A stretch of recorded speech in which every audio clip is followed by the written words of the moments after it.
So when I first read this parable this week, the first thing that came to my mind was, whoever this Luke was, whoever put this gospel together, was neither Jewish nor a rabbi. And the way I know that is because before he even told the story that Jesus was telling, he told us what it meant.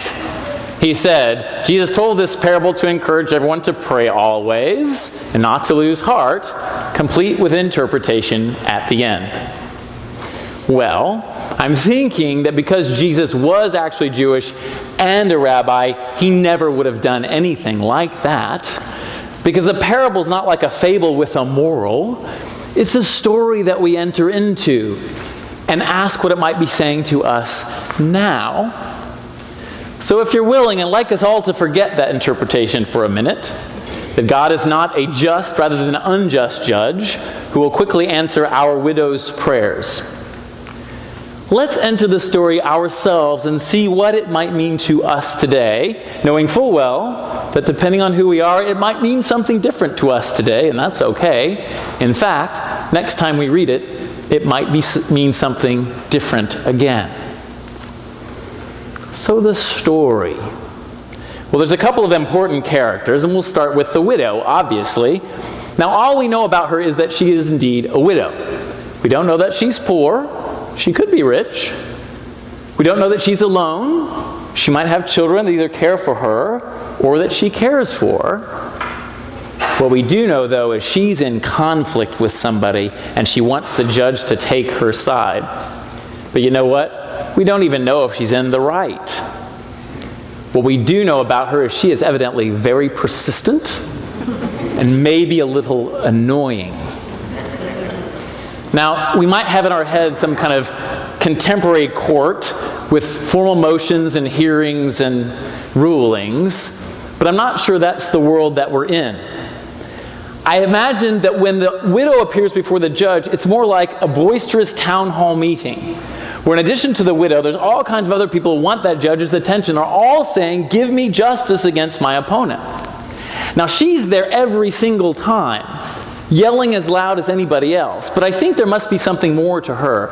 I have a feeling that after that town hall meeting's over, she's following the judge home. And she could, right? Because it's a small town. She knows where he lives. And can you imagine her walking next to him, pointing at him and yelling, "What? Give me justice. Take my side against my adversary." And even when he gets to his house and slams the door in her face, she's still outside banging on the door. Or I always imagine her stepping back and taking a rock and throwing it through his window. Or maybe, if she had some rotten tomatoes, flinging a couple of those along as well. "Give me justice," she says. And she must have been formidable because the judge eventually relents and gives her what she wants, but because he's afraid she's gonna wear him out.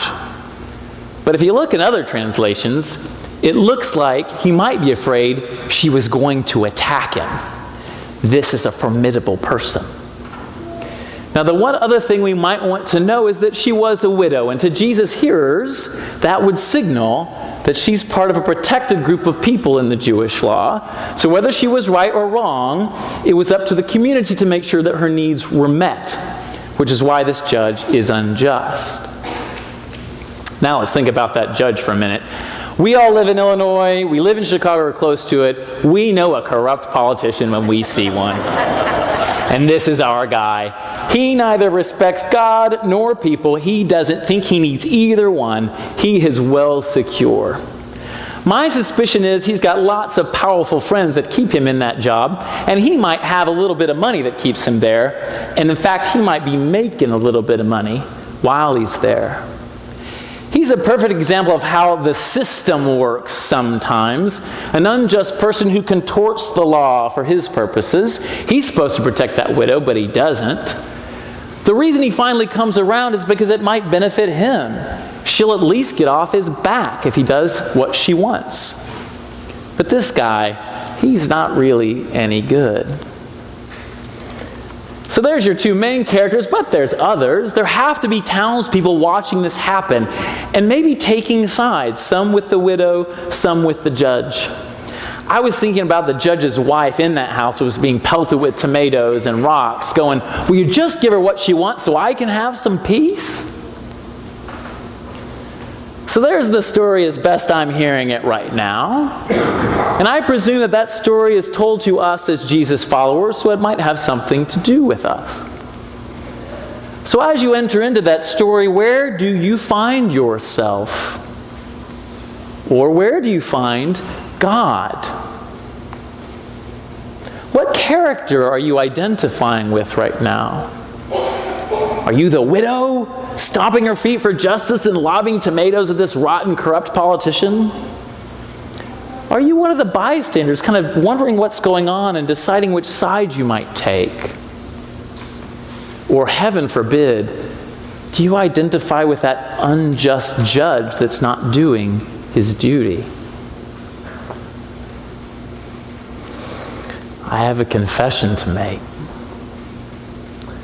As I was reading that parable this week, the voice I heard loudest in my heart was that unjust judge who was frustrated with a problem that wouldn't seem to go away. Now here's how I knew. I was listening to the news this week, and once again there was another story about persons here in Chicago or in the area who were immigrants from elsewhere and whose papers were no longer helpful or legal or effective. And in particular, they were talking about the struggle of a family who had arrived here on a traveler's visa or a tourist visa. And they meant to stay, and they overstayed their visa, and they had gotten caught. And things weren't going well, and they wondered what they were going to do. And I noticed that my first response was, well, now what are we going to do? I might want to be on your side, but already your visa's overstayed. How can we fix this? This isn't helping. And then as I thought about that, I remembered another story from a few months ago when there was a greater crush on the southern border with Mexico. And the same kinds of things were happening, and the stories were horrible and getting worse. And I found myself thinking, but why? Why are people making this journey now, sometimes with children? It's so dangerous, and they must know by now that they're not going to receive much of a welcome here. I wish it was different, but this isn't helping. And as I sat with that response in my heart, I heard a voice, a persistent and annoying widow named God, who said, speaking in the words of the Hebrew Bible, do not oppress an alien or mistreat that person, because you were once an alien yourself in Egypt.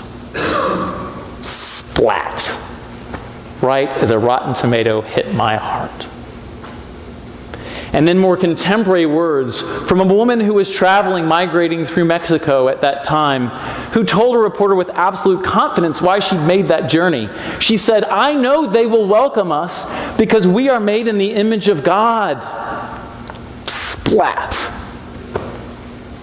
God, the persistent widow, waving at me. Hello, Brian. Hello, unjust judge.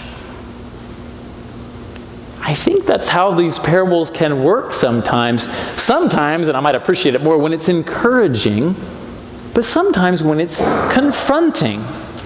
That confronting God like the widow, trying to write that law in my heart that the prophet Jeremiah spoke of today. Trying to change my mind and help me see God's law and what justice looks like, as opposed to the system that I've been accustomed to, where some people are ranked higher than others, where sometimes human laws are put over human needs.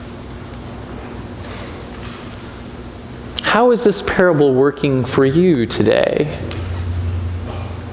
Are you noticing in your own reactions or responses sometimes the voice of that unjust judge speaking for the system that's not working for those who are poor or marginalized? Or maybe you hear in yourself the voice of that widow who keeps asking for a justice that's so obvious she can't understand why it hasn't already been given to her.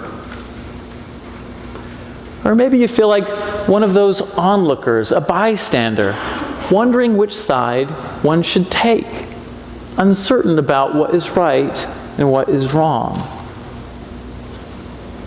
Friends, I do think that's how the parables of Jesus might sometimes work for us.